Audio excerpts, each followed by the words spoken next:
Hello friends, welcome to my channel Technical Arquen. Myself Arnab Kundu. Today I will discuss the continuation part of string in Java. Today I will discuss lots of methods to perform operations on string. Okay, so go to the computer screen.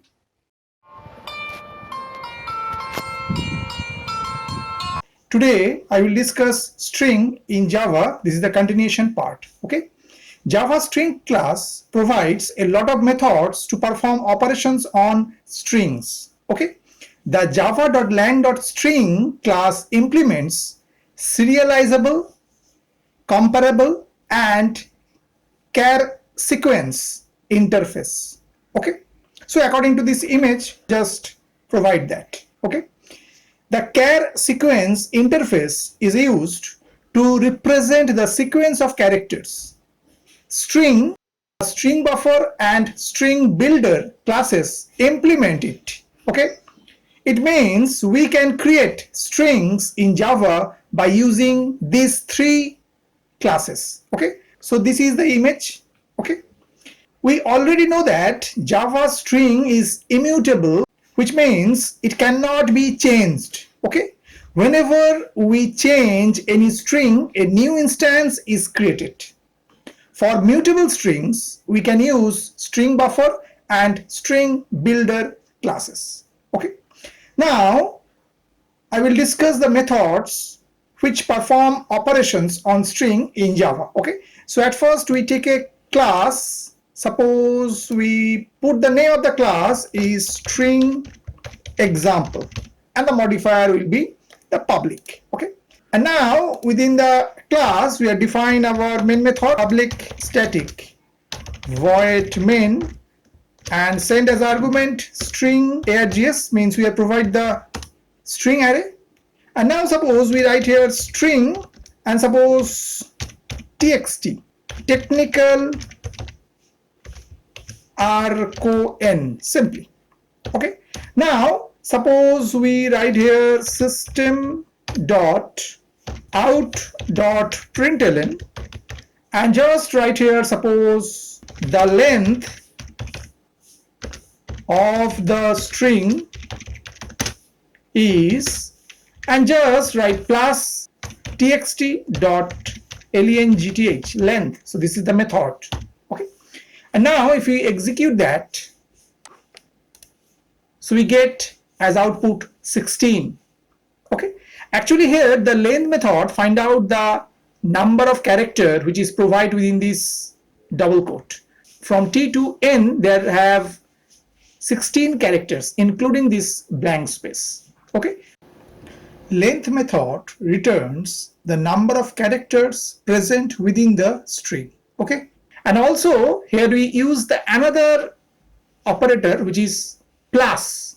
Here the plus operator can be used between strings to combine them, and this is called concatenation. Okay, that means here the length of the string is a one string, and txt dot length, whatever the output, is taken as another string, and just concatenate and it just print the length of the string is 16. Okay, now go for another method. Suppose we write here system dot out dot println and suppose just write here txt dot to uppercase. Okay, and just close it, and also suppose write system dot out dot println and just write here txt dot to lowercase and also close it. Okay, now if we execute that, so we get what happened. Just see here toUpperCase convert whatever the string in upper or lower in just convert into all uppercase, and the method toLowerCase is just convert the technical arcane all character in lowercase. Means toUpperCase method converts all the character within the string in uppercase, and toLowerCase method converts all the character present within the string in lowercase. Now go for another method. Suppose write system.out.println, and just right here, suppose here we write here txt dot indexOf method, and within that send a string arqn simply, and if you execute that, so we get 10. Why? Actually, indexOf method, it returns the index or position of the first occurrence of a specified text in a string, including blank space. So just count. This is your 0, 1, 2, 3, 4, 5, 6, 7, 8, 9, and from arqn index number 10. So that's why it returned as output 10. Actually, in Java, 0 is the first position for this string is concerned, and E is your second position, means T is considered as your index number 0 and this is your first position. E is the index number is 1 and this is your second position. C is your index number is 2 and the position is third, and in that way rest of that. And the arqn, this text, the index number start from 10. That's why it returned 10. Okay. Now go for another example. Suppose we write here string s1 equal and simple write hello, and after that suppose we write again string s2 equal world, and after we suppose take another string and just write s3 equal and just write s1 dot concat, this is the method, and send as argument s2. Okay, and after we just simply write system.out.println and just write s3. Okay, and now if we execute that, so we get as output hello world, means s1.concat s2 just concatenate these two string hello and the world, and it will just store within the string s3. So Java join two strings using concat method. Okay. Now take another example. Suppose here we write a string and suppose write s1 first. So s1 store the string first, and suppose again take s2 as a string variable, and here suppose we write here second. Simple.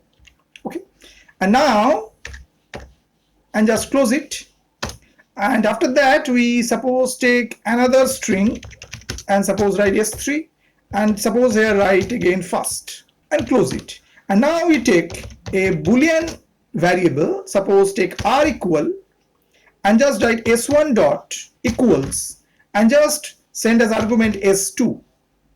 Okay, and after again we take another boolean variable, suppose s equal, and suppose we write s1 dot equals and send as argument s3 and close it. System.out.println, and at first we send r and just concatenate with a space and then again concatenate with s. Now if we execute that, so what happened? R store as value false and s store as value true. Why? Actually we have used the equals method to compare the value of two strings. So when s1 and s2 are compared, so both are different string. s1 string value is first and s2 string value is second. So that's why it returns as false. But when we compare s1 dot equals s3, so s1 is also take the value first and s3 also take the value of string is first. So that's why it returns true. Okay. Now go for another example. Suppose we take string str equal and just write technical arqn, and after that suppose we write here system.out.println and just write here suppose str.charAt, and suppose the position we provide the index 3, and also write another system.out.println and also write str.charAt, and suppose we write here 7. Okay, and now close it, and if you execute that, so we get what happened. charAt 3 position character is H, and charAt 7 at that position is A. Why? 0, 1, 2, 3, 4, 5, 6, 7. So 7 in that position is A. Okay. And now go for 3. So 0, 1, 2, 3. So 3 in that index, this is the character is H. And for 7, 0, 1, 2, 3, 4, 5, 6, 7. So 7 index, the value is A. Okay. charAt method to access the character from the specified position. Suppose we take string and suppose write str equal to, suppose we write hello and put a exclamation here, and after write world. Okay. And now suppose we simple print system.out.println, and now we are using a method, the method name is replace. Okay. And here at first we send the argument whatever we want to replace. So here we want the replace of the character exclamation, and replaced character should be small o. Means whatever the string within the hello world, whatever the exclamation is appear, is just replaced by the character small o. And if you execute that, so we get what? Hello world. Means here after O there is exclamation, and now there is no more exclamation is there. So just it replaced by small o. So the replace method replaces the character, here the exclamation, with the character small o. Okay. Now go for another example. Suppose we write here string, and suppose we take s1 equal new and write string within the parentheses hello. Okay. And now string, take a variable s2 equal and just write s1 dot intern. Okay. Simple. This is the another method we are used. Just write system.out.println and just we write s1 equal s2. Simple. And close it. And if you execute that, so you get as a false. Actually false because reference variable are pointing to different instance. Actually intern method returns the interned string. It returns the canonical representation of string. It can be used to return string from memory if it is created by new keyword. It creates exact copy of heap string object in string constant pool. Means here the intern method just create the string object with the value hello in the string constant pool. That's why there is a two different reference are just pointing, and the references are also different. That's why what happened, it returns false. I hope you have understood today's topic. For more videos, keep watching my channel Technical Arquin. Thank you and bye bye.